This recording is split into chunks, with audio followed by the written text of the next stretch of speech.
Hope everyone enjoyed their lunch. We'll crack on with the next panel here. This is The Dumb Money, reaching retail investors in GameStop and beyond. I'd like my esteemed panelists to briefly introduce themselves to everyone here. Mike, maybe we'll start with you. Great. Well, thank you, Jarrett. My name is Mike Vrecchia, Managing Director of Morrow Sodali. I lead a group that focuses primarily on shareholder activism and M&A. Hi, everyone. My name is Casey Connolly. I am a partner at Longacre Square Partners and run our digital communications and creative strategy group. Our firm specializes in whether it's contested M&A, oh, that got really loud, proxy fights, you name it, we're typically involved. Hi, everyone. My name is Felix Tabery. I'm co-founder and CEO of Troop, which got started as a retail proxy solicitation startup and is now moving a little bit more closely to proxy advisory. But we learned a lot in our time in solicitation. Thanks so much for having us. All right, fantastic. Let's kick things off by talking about GameStop, if we could. How much of an anomaly was that in terms of retail investor participation? Oh, maybe I'll take a stab at it first. I mean, I think that's exactly the way to say it. It's an anomaly, right? This GameStop situation is, they're an outlier when it comes to individual holder participation. And I say participation because it's not just voting, right? We have now a group of individual holders who are hanging on every word, every announcement that comes from the company. Every tweet. Right, every 2 weeks. And it's like having a rabid fan base, right? So in my experience with other companies that have a significant retail population, that's very much a sleepy retail population a majority of the time, an overwhelming majority of the time. With something like GameStop, they have probably about over 1 million share accounts that are held in street name, and probably another couple 100,000 shareholders who are sitting on a registered stockholder list.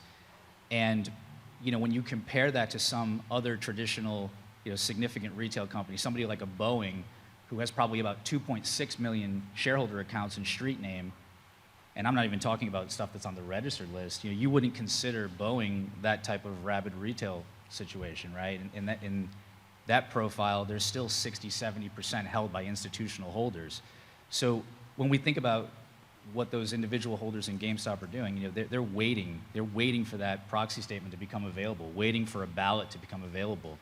And one of the things we saw right away was, as soon as that proxy was mailed, we probably had, within 18 hours, we probably had 7 or 8% on the registered stockholder list voted already, right? That never happens. And this is not 7 or 8% coming from 10 people or 50 people. This is thousands of people who are passing that information around online and can't wait to hit that button to vote. So when I think about GameStop, it's in any of the meme stocks, they're very much different than some of the traditional, utilities or even regional banks or places that will have a lot of individual holders on the profile. Yeah, they have a really highly engaged, to say highly engaged shareholder base is probably even an understatement. And a lot of these other meme stocks obviously do as well. And I think part of that comes with the age group a little bit. Obviously, that ranges, but an interesting part from the PR, more of the PR communication side of things, is that we were just talking about how involved the shareholders were. We actually made decisions to shift how they held their annual meeting from being in person. Mike was just telling a story before we got on here about how, there's footage of it where people were physically camped out for an annual meeting. Have you ever heard about that? It's not like it was a Drake concert or, like Earth, Wind, and Fire. It was a shareholder meeting. So, making the switch to having that be a digital shareholder meeting where things were done virtually was really critical for them. Yeah, I've worked at this point on probably thousands of shareholder meetings over 25 years. I've never heard of somebody having a tailgate party for an annual meeting, but that's exactly what they had. They were reluctant to move towards a virtual meeting because of all these people. What if they show up anyways, right? But at the end of the day, I think the virtual meeting was the right move for them. And we always say, like, they were concerned about, well, should we just broadcast the meeting or not? And I think eventually we got to that place where we said, just broadcast it, right? Because the type of shareholder you have, they're going to break out their phone anyways and stream it on Twitch, whether they're in person or online. So, in subsequent years, we ended up opening it up just to everyone, as opposed to trying to register, tens of thousands of people to attend the meeting. Yeah, and obviously the strategy has changed over the years as well, with new leadership coming in. But generally speaking, from a public relations standpoint of like trying to, we're going to talk about this a little later in the panel, like how do we actually reach retail investors? This one was not a challenge for us. I mean, you kind of said jump and they said how high. So it's a complete anomaly is the perfect word to use, Jarrett. I think for a good amount of the GameStop shareholders, what was instrumental was the ability to organize online really easily. It was a matter of personal identity to get a little badge next to your name specifically on Reddit, actually. And we had the fortune of talking to the two people who put together that Reddit subgroup. And when they were kicked off of the original group where over 1.5 million people congregated and merged to another group on Reddit, 750,000 people over the course of a week sent screenshots of their brokerage accounts to 2 guys in the Midwest to get them to manually verify that they were shareholders of GameStop so that they could get a virtual badge next to their name on a website. So it was a pretty interesting kind of convergence. And it was three or four different groups that were motivated by different things, but what they had in common was the need and the desire to be recognized shareholders of the company, and kind of instrumentally put that to use and participated in the voting portion, which normally doesn't happen. Yeah, I mean, truly an example of like a cult phenomenon. Hence the title of the panel, Dumb Money. There's a new movie out about GameStop and what happened with. It's pretty good. Yeah, highly encourage anyone to go see it. It's actually very interesting. All right, let's get into some of those challenges that you mentioned, Casey, in identifying retail shareholders. Well, I think one of the things that's probably important to start out with is, from a retail shareholder perspective, there's a piece of research that Broadridge issued a couple years ago that said 46% of retail investors between the ages of 25 and 40, let's say, plan to vote their proxy in the upcoming years. Now, okay, 46%, that's obviously a pretty large number. And I don't think that, we've, in other contests, like that would be an anomaly again. And we were just talking about this too. If, people go into this with the best possible of intentions of course I'm going to vote and participate in the, corporate governance and or direction of this company, but in reality, it's people's lives are busy and we have to operate under the assumption that most people are unengaged and unfortunately also a little lazy. And how do we, A, locate them and motivate them to do what our clients would like them to do? Yeah, I think the interesting thing about those polls we were talking about earlier, it's almost like a New Year's resolution, right? If you ask me at the time I sign up, yeah, sure, I'll vote. It's my right. I'm going to vote.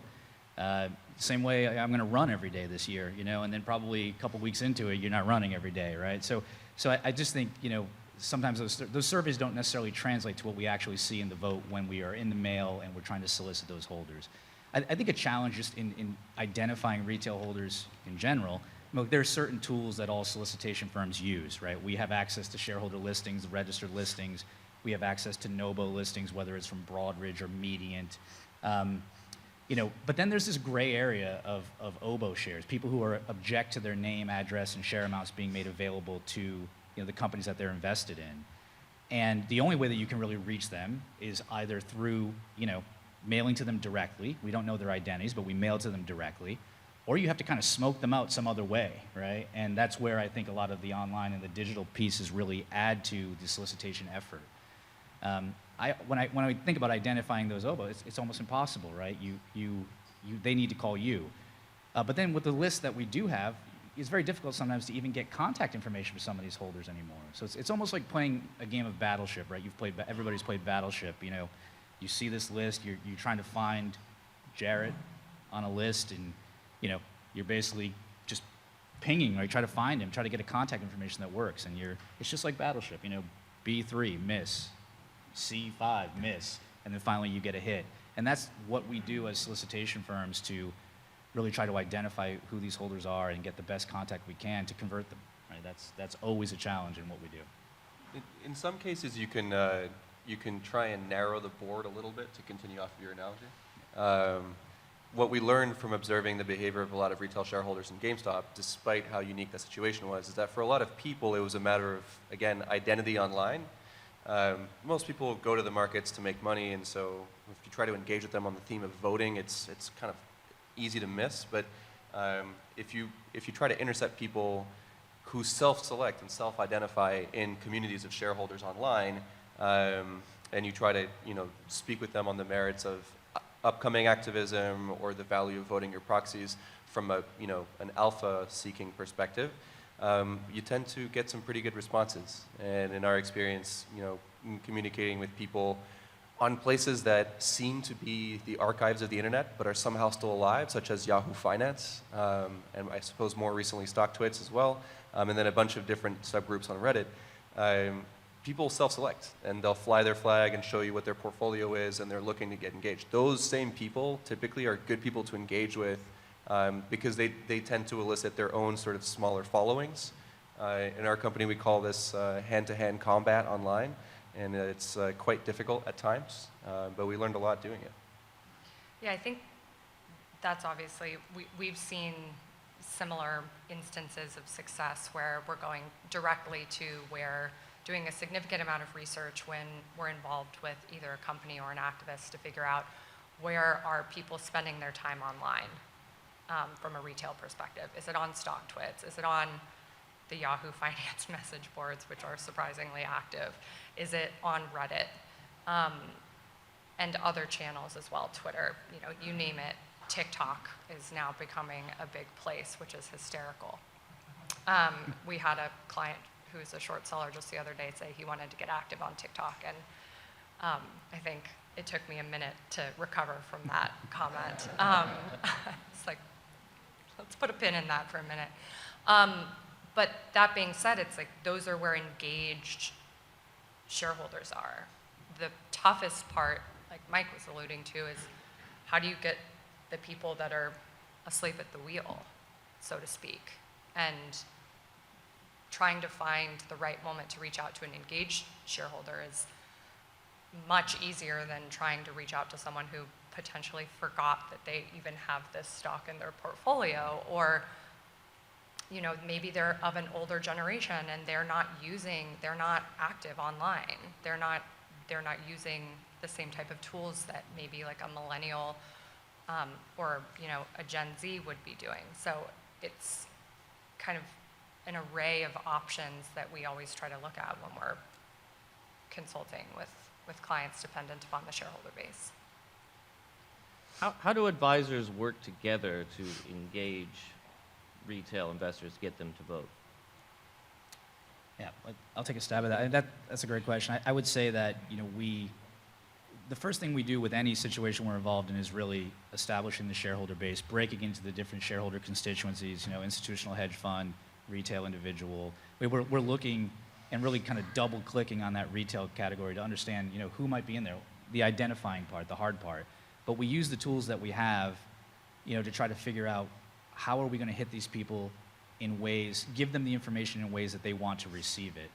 And so the direct method, listen, when we do a mailing, we reach 100% of the accounts that are out there, right? They're either at Broadridge or they're on the registered list or they're at Mediant, one of these competitors. Our mail goes to those holders, whether it's hard copy, e-delivery, whichever they've elected, to receive. That's a direct method. But again, for some of these long-established companies like a Boeing that have had generations of people working company plans, extensive company plans, they don't get to 2.6 million shareholder accounts at Broadridge in a short amount of time, right? So we have to basically work with folks like, Casey and Felix to figure out how can we give them that information the way where they're going to see it. So we supplement the direct methods with the social media, those types of campaigns, and so I think again it's like, again, to use the battleship analogy, it's like playing Battleship, but now the boats are all moving. So you've got to hit the boat, at the right time. If you get an e-delivery, if you're a shareholder that elects e-delivery, and my email hits you on a Monday, you might not see it, or you might see it and say, yeah, I'll come back to it, and then you never do. And so you just have, it's repetition, right? And it's timing, and it's making all of the communication work at the same time that the ballots are becoming available. And if you can grab someone's attention in that moment, you can convert them to a vote. And I think that's what we do. Exactly, and to other fellow advisors in the room, I'm not going to tell you anything you don't already know, but when we're thinking about this, especially from a digital perspective, it's not a silver bullet. We can't hang our hat on just relying on, the digital aspect to reach retail shareholders, or any shareholder for that matter, by the way. I mean, there's a lot of value in trying to reach and educate institutional shareholders via digital methods as well, but that's not what this panel is about. That being said, it's the combination of all of these things together. It's the letters, the press releases, the communication that we're doing on all of these message boards. It's trying to figure out, okay, how can we find and target these individuals where, through, whether it's a no-bo list or something else, how can we geofence around this person's home if we don't know their age range. Most people have smartphones. Maybe we're reaching them on like the weather app, trying to get them to visit a website that has information about why they should vote a certain way, how they should vote, when they should vote, getting in contact with Mike to actually vote the shares. And it truly is a team effort. It's not, any of these things done in a silo is not as successful. I mean, our firms have worked together for a long time, and we find that partnering together and making sure that it's a really collaborative experience and being able to hit the, for a sports analogy, I guess, which is very rare for me, with like a full court press, is incredibly, incredibly valuable and has showed great returns for our clients in terms of the outcome at the end of the fight when it comes down to it. I guess on our end, with the younger shareholder audience that's more motivated again by returns, closing, I suppose, the educational gap between why they have this right to vote, why it matters, and why they should exercise it has been pretty critical for us. And in that sense, totally agree, like it's a full court press. But one particular avenue that we found interesting was to start building relationships with all these neo-brokerages. I mean, Gamestop, in my opinion, doesn't happen without 7 years of Robinhood putting together pretty compelling products and introducing the concept of zero commission brokering, despite the fact that E-Trade and Schwab had been around for a long time already, not to mention Fidelity. And so getting to know the people who are running the IR teams and the comms teams and shareholder outreach at those neo-brokerage firms has been a particularly high return initiative for us, and definitely something I'd recommend in the context of reaching retail. Can we talk a little bit about how technology is helping you step up your game to target these people a little bit? So, I mean, a very quick answer on that is one example that we thought was interesting. We worked in collaboration with one of the coolest proxy solicitation firms out there. One of the first things we did after obtaining the NOBO list was to feed it into Facebook's lookalike algorithm. So basically, if you know you know, you've got a profile of 100 and something people, you know that they're all shareholders of XYZ company that you're trying to reach. If you feed that algorithm or feed that into the Facebook lookalike algorithm, it'll produce a bunch of people who are statistically likely to also be shareholders of that same company. And if you're shooting, you know, in the dark, it helps you, again, narrow your range a little bit. That was incredibly useful. And again, just doing kind of tech partnerships with the different neo brokerages that are way more online was very powerful as well. To piggyback off of that, I think that from a tech perspective, it's about finding old ways to, I guess, kind of figure out how we can, you know, like taking pages out of the political model of like political campaigns. Very similar to what we're doing typically in an activist campaign if we're working with activists, or on the opposite side if we're representing a company. So one of the things that we've done in other fights is work with other tech partners where we're finding, okay, who are the key, who are going to be the most influential people in this fight, so to speak, and understanding, okay, who are the people that influence their opinion? Because as a company, right, you know, or as an activist, you might only have so much authority to an individual, especially a retail shareholder. They probably, you know, you can put it on the website about their pedigree and their intentions, but, you know, how do we influence people that are adjacent and that also have influence on that individual person? So it almost becomes like this sphere of influence, how to get to the real decision makers.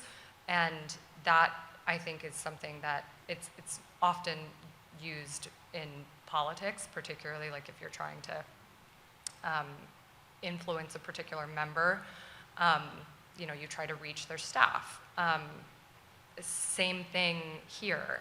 So we've been including that in our campaigns, and I think that type of those evolutionary models of combining different strategies from different worlds will continue to be really helpful from a tech perspective.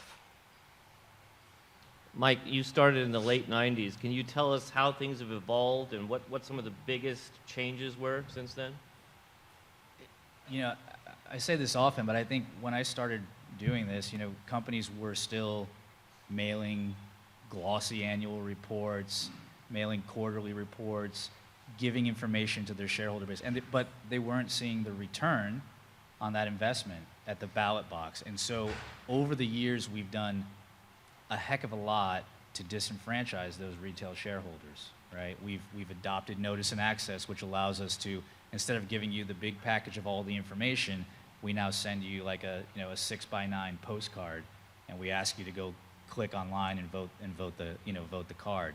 So I think, you know, we've done a lot to kind of ignore those people, frankly, and now we want to bring them back into the fold. And so, you know, I think the way that you do that is you will realize some savings from using notice and access, that's for sure. Maybe not necessarily on the mailing portion, but certainly on the printing portion of notice and access.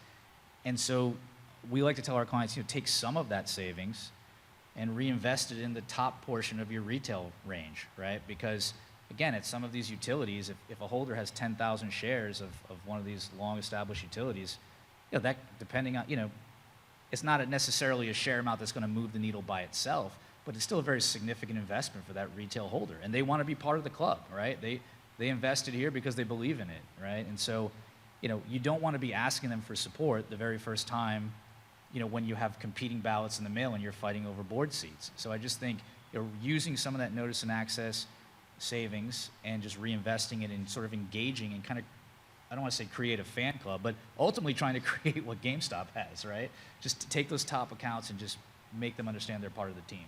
Yeah, from the company side too, like continuing to not only communicating with retail investors when you need their support, but making sure that that line of communication is continually open with them.